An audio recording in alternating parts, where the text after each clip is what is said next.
E tem uma honra agora de passar a palavra para a nossa outra palestrante, a ministra Kátia Arruda, com a qual já tive a honra de dividir algumas mesas, inclusive em outros lugares do Brasil. E nessa questão específica da repercussão geral, a ministra Kátia tem se empenhado bastante, inclusive na produção doutrinária e, enfim, todo o histórico do seu posicionamento já conhecido de quem acompanha os trabalhos do Tribunal Superior do Trabalho. Ministra Kátia, a palavra é de Vossa Excelência. Muito obrigada. Eu primeiro quero pedir desculpas porque fui acometida de uma faringite muito forte, estou bastante rouca, mas creio que vou tentar passar um pouco da minha exposição. Minha saudação aos meus amigos queridos, ministro Nélio Mendes, Maurício Godinho, Carlos Eduardo, Gilberto. Vejo que no auditório tem alguns amigos que fizeram comigo movimento estudantil já faz um tempinho, né? Mas eu já visualizei alguns, a doutora Janiele que está ali, então quero saudar a todos vocês e agradecer por estar aqui hoje. Devo dizer que cheguei muito cansada, realmente venho de um processo de faringite aguda, mas quando cheguei aqui, de alguma maneira, me senti renovada. Então, quero iniciar essa exposição analisando algumas visões que são apresentadas sobre o tema terceirização no Brasil. Mas antes eu falarei uma coisa inspirada nas últimas palavras do professor Beluso. As palavras têm poder. E muitas vezes essas palavras são utilizadas de forma errônea para nos convencer de mentiras. Então, vou citar 3 exemplos. O primeiro vem da Alemanha nazista. A Alemanha nazista, quando queria autorizar o assassinato em massa dos judeus, chamava isso de solução final. Não era extermínio, não era massacre, era solução final. Estão quase querendo dar uma solução final desse trabalho aqui, mas chamavam de solução final. O segundo é recentíssimo. Esta semana foi divulgado na imprensa que a Microsoft, quando comprou a Nokia na China, anunciou a demissão de 12 mil empregados. Vocês sabem qual o nome que foi dado para a demissão em massa? Sinergia.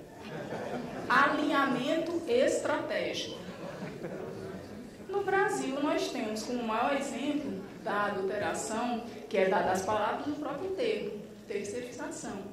Porque, se nós olharmos rapidamente no dicionário, o que seria a terceirização? O Aurélio diz: atribuição a empresas independentes, a terceiros de processos auxiliares.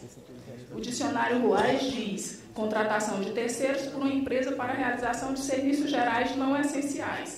E como é que nós ouvimos do grande empresariado o termo terceirização? Otimização de produção. Fenômeno capaz de realinhar a produção. Então, são as terminologias que nós escutamos para o termo terceirização. Então, logo, fazendo essa rápida introdução, torna necessário a gente definir de antemão que a palavra terceirização, ao meu ver, não pode ser vinculada à atividade primária ou fim de uma empresa. Isso tem sido dito e repetido por todos os colegas que me antecederam. Sob pena de simplesmente não se tratar de terceirização. Se a atividade primária que está sendo terceirizada não é terceirização, pela própria compreensão do vocábulo, o próprio significado da palavra. Por outro lado, também desvirtua o conceito do artigo 2º da CLT. O que é que diz o nosso artigo 2º? Considera empregador a empresa individual ou coletiva que assume os riscos da atividade econômica ao admitir, assalariar e dirigir a prestação de serviço. Portanto, a terceirização sem limites, ela destoa o próprio artigo 2º da CLT. Ela desestrutura a essência do direito do trabalho. A terceirização sem limites, sem sombra de dúvida, é o maior golpe que o direito do trabalho terá recebido na sua história. Aliás, eu estava lendo uma matéria sobre os nobres advogados que entraram com pedido de repercussão geral, e eles têm plena consciência disso. Eles dizem: é a causa mais importante para a história do empresariado brasileiro. Com certeza, é a causa mais importante para a história do trabalhador brasileiro. Então, nós temos que ter essa dimensão muito presente nas nossas vidas. E não pense que vai parar por aí, gente. Não quero trazer mais notícias. Mas a verdade é que toda a construção jurisprudencial do TST, naquilo que tem de mais avançado, está sendo impugnado. Existe existe no Supremo, no Congresso e na Presidência da República um relatório feito pela Federação da Indústria e do Comércio em que pede o cancelamento de mais de 20 jurisprudências do TST. E, obviamente, são as mais avançadas, são as que tratam mais a questão social, são as que trazem mais amparo ao trabalhador, inclusive a 277, que trata da ultratividade das normas coletivas. Então, é preciso saber que a coisa não para por aí. Quando o ministro Maurício Godinho falou sobre liberdade de terceirizar, bom, no fundo, liberdade de terceirizar...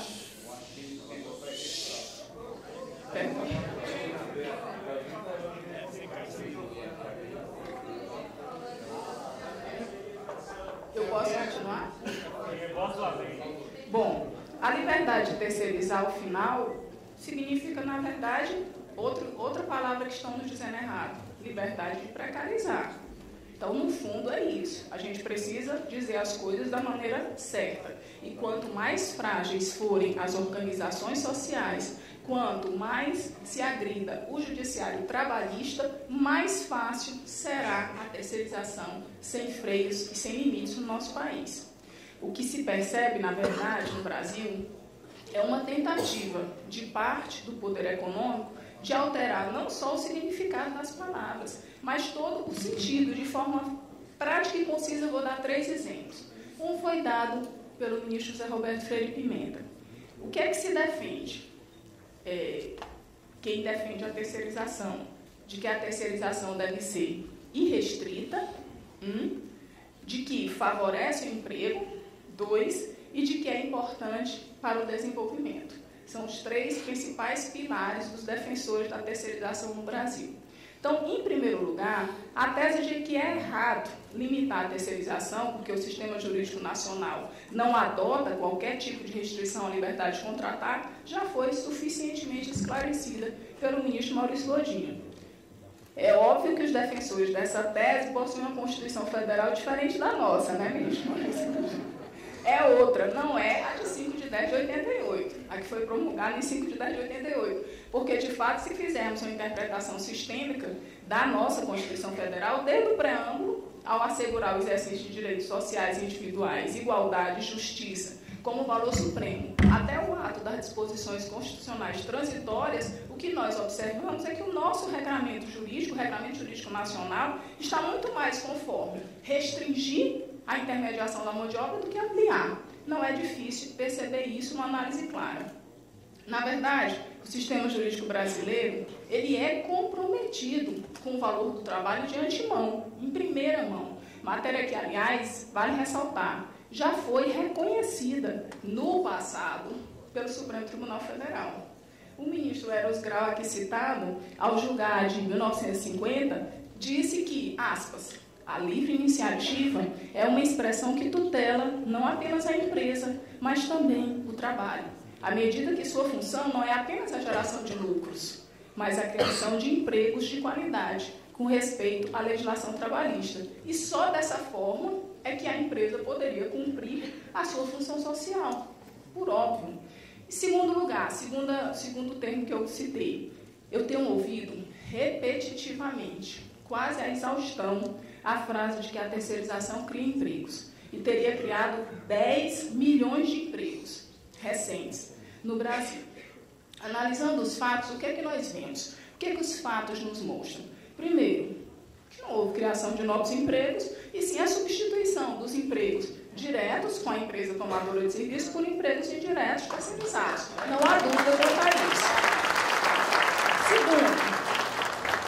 Segundo, que há uma altíssima rotatividade desses empregos. E essa rotatividade, eu peguei alguns dados, 76% é 76% superior à rotatividade de empregados terceirizados em relação aos não terceirizados. Terceiro, que os empregos são de baixa qualidade, baixos salários. Os terceirizados ganham 67% a menos.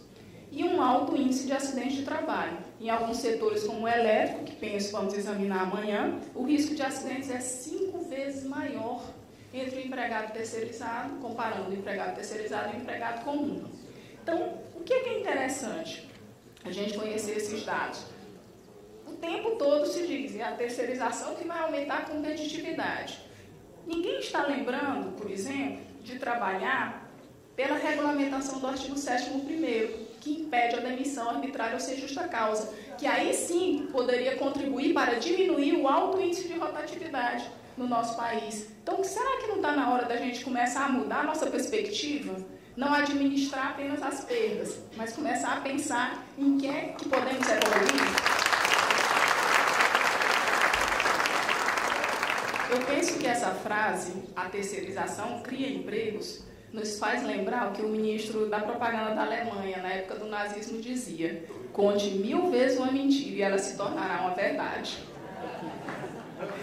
Em terceiro lugar, em relação ao desenvolvimento, dizem os defensores da terceirização que a competitividade, saiu, acho que é ontem ou anteontem, a competitividade das empresas vai cair se a terceirização for proibida. Acho que todos nós lemos essa matéria. E que nós, que tentamos fazer prevalecer a verdade sobre as inúmeras mentiras que são contadas, estamos atrasando o crescimento do país. Não lhes parece inacreditável essa afirmação? Porque a mim parece. E aí eu fui atrás. Como é que o trabalho precário, o desrespeito aos trabalhadores, a desestruturação das organizações sindicais, o trabalho análogo à condição de escravo, ressalte, 90% dos trabalhadores resgatados da escravidão nos últimos tempos eram oriundas de terceirização. 90%. Entre outras chagas, que nem vale a pena ficar repetindo, como é que isso pode ser espelho de crescimento econômico? Está tudo distorcido nesse país. Aí eu fui atrás de ler os economistas, porque não é a minha área. Fui ler. Peguei 2 economistas que foram ganhadores do Prêmio Nobel da Economia. No caso, o Amartya Sen, que é indiano, e o Paul Krugman, americano. O que é que eles disseram? O Amartya Sen diz: o crescimento econômico não é um fim em si mesmo, é um meio de alcançar avanços sociais e benefícios para toda a população. O que é que diz o americano Paul Krugman? Para haver crescimento econômico é necessário superar a exploração e a desigualdade. O relatório publicado pela Standard Poor's americana, os americanos, pelo visto, chegam a ser mais avançados do que parte do nosso empresariado. A Standard Poor's diz assim: a desigualdade prejudica o crescimento. A redistribuição de riquezas é boa para a economia. Mas parece que os nossos não entendem assim. Continuam defendendo que a terceirização deve ser restrita, continuam defendendo, em nome da liberdade de contratos, que tudo é possível, pode-se tudo, em nome da liberdade de contratar. E as outras liberdades? As outras liberdades não serão garantidas? A liberdade de ter um trabalho decente, por exemplo, a liberdade de ter oportunidades, a liberdade de viver uma vida digna. Onde ficam essas liberdades? Esquecidas em nome de uma única liberdade, que é a liberdade de contratar? Eu vi uma recente reportagem no jornal Correio Brasiliense, até trouxe aqui para vocês, mas devido ao tempo eu vou correr. Nessa reportagem diz que o governo brasileiro pagou 80 bilhões de dólares por ano a empresas terceirizadas. Só uma dessas empresas, a reportagem cita o nome, recebeu 253 milhões de reais. E, em seguida, ao contrato, desempregou 43 mil pessoas. Então, talvez esse último dado possa explicar todo o empenho na defesa da terceirização irrestrita. É um mercado bilionário, gente. Existem muitos interesses envolvidos nisso. E é necessário, com isso, analisar também o quanto o perfil dos detentores do poder no Brasil ainda é arcaico. Existem estudiosos que situam o contexto brasileiro sempre vinculando a uma forma atrasada de visão. Nós passamos mais de 300 anos sob o jugo da escravidão. Isso me faz lembrar que no fatídico dia do 7/1, não gosto nem de me lembrar, mas naquele fatídico dia, eu disse assim: que vergonha. Aí abri a internet, estava lá uma frase que essa sim valeu a pena. Vergonha foram os nossos 300 anos de escravidão e ainda continua. Realmente. Está na hora da gente repensar o que é vergonha ou não. Então, por isso é que eu disse, eu cheguei aqui, eu estava com febre, a voz rouca, não conseguia falar, mas quando eu olhei esse auditório, sabe, tantas pessoas vindas dos diversos cantos do Brasil, a diversidade cultural, a diversidade de origem, a diversidade de cor, todas as diversidades aqui presentes, é que eu vi que há esperança. Se existem mentiras sendo contadas, cabe-nos contar as verdades. Em cada canto que estivermos. Nós somos, sim, herdeiros da escravidão. Vários pesquisadores já mostraram que temos uma tendência patrimonialista, patriarcalista, atrasada, coronelista, enfim. Assumimos isso. Mas nós também somos herdeiros da esperança. Nós também somos herdeiros de mudanças. E muitas vezes essas mudanças vêm exatamente no momento que nós estamos mais acuados, mais tensos, no momento mais difícil. Nós somos a favor do desenvolvimento. Todo mundo que está aqui quer o desenvolvimento do nosso país. Agora, nós entendemos, e acho que todos que possuem boa fé também entendem dessa maneira, que para isso há de se garantir trabalho e vida digna para todos os brasileiros. Nós estamos comprometidos com isso. E isso foi o que me deu forças, isso que me deu energia. Mas não será fácil. Nós temos que nos convencer de que não será fácil. As circunstâncias da vida nos deram a oportunidade de estarmos juntos nesta luta. Mas nós precisamos aprender a fazer desse momento de crise um momento de superação.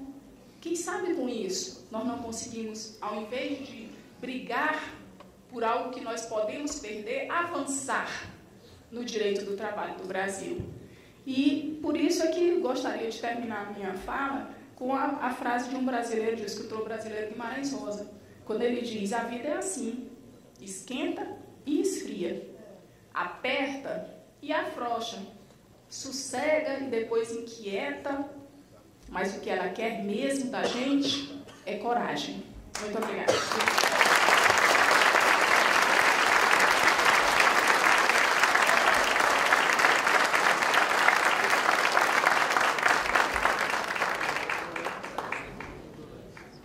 Agradecendo a ministra Cátia, eu estava pensando, inclusive, ministra, quem ainda não tivesse tido a oportunidade de ouvi-la falar, deve estar pensando se ela, com um processo de recuperação da saúde, com a voz falhando, nos brinda com uma exposição desse patamar, desse nível, imagine, então sem nenhum problema. Mas Vossa Excelência ressaltava algo que eu até também fiz questão de destacar no início, na abertura da solenidade, que é justamente deste evento, a relevância de nós buscarmos avançar.